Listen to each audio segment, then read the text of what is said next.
L'éco-contribution appliquée sur les produits neufs, comme dans toutes les autres filières, permet d'assurer le financement de la collecte, de la récupération et du recyclage.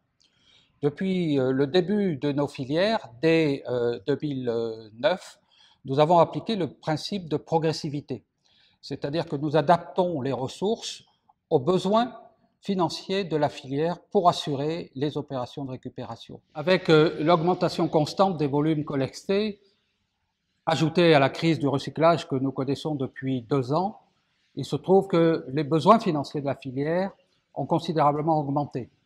C'est la raison pour laquelle les éco-contributions appliquées sur les produits de vente doivent évoluer pour pouvoir couvrir ces nouveaux frais.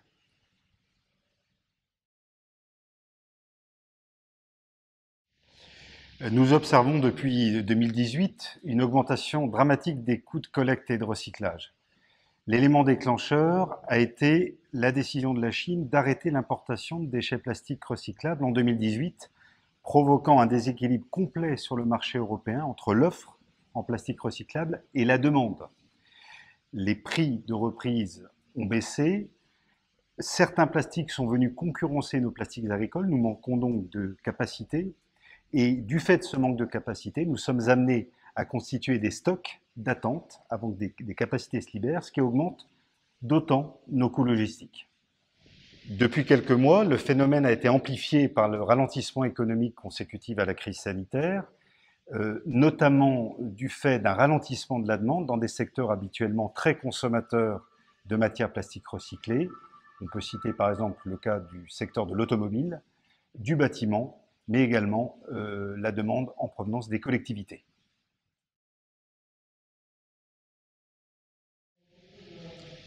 Un plastique sans solution de recyclage est un plastique qui est menacé. Si un plastique agricole est menacé, c'est la production agricole elle-même qui est menacée, tant ce produit est indispensable pour l'agriculteur. Il est absolument indispensable de conserver les services de la filière à l'agriculteur qui doit avoir des solutions sur la gestion de la fin de vie de ces produits. C'est tout le travail qui est fait par Adivalor et le Comité français des plastiques en agriculture pour être sûr que les produits que l'on met sur le marché restent sans impact sur l'environnement. Nous travaillons pour atteindre et sécuriser cet objectif du 100% recyclé en concentrant notre action sur 3 axes. Le premier axe est d'améliorer la recyclabilité des plastiques usagés collectés, notamment en améliorant et en veillant à une amélioration de la qualité du tri et de la préparation des plastiques, préparation voulant dire en particulier nettoyage. Le deuxième axe porte sur la création de nouvelles unités de recyclage en France qui nous permettra de sécuriser la chaîne logistique et de maîtriser à terme les coûts de collecte et de recyclage. 2 projets sont d'ores et déjà en perspective. Le premier porte sur les films de paillage projet CleanFlex qui devrait démarrer fin 2021 et deuxième projet qui porte sur le recyclage des filets balles rondes, perspective 2022, nom de code RecyWest.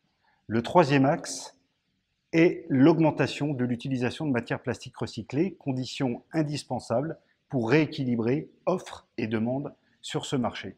Ce sont des actions que nous menons avec le CPA au niveau français et européen, en étroite concertation avec les pouvoirs publics, afin que des mesures soient prises pour inciter, voire contraindre à l'augmentation de l'incorporation de matières plastiques recyclées dans les produits neufs.